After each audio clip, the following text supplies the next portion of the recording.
How to change the voice in Google Translate.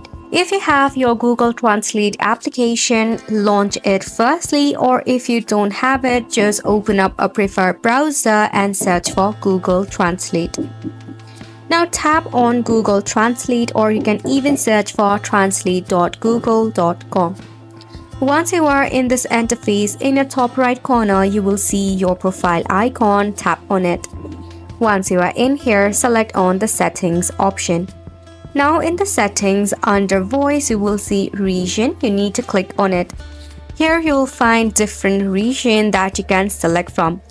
Now this is important because based on the region, you will get a certain dialogue as well as the accent or the voice.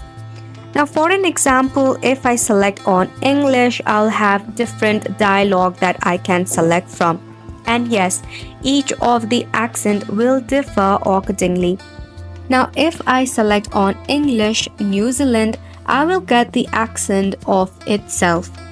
Now what you can do is, firstly you can just type in, then tap on the search bar, and if you press on this button over here, it will change the accent or the voice based on the region that you selected.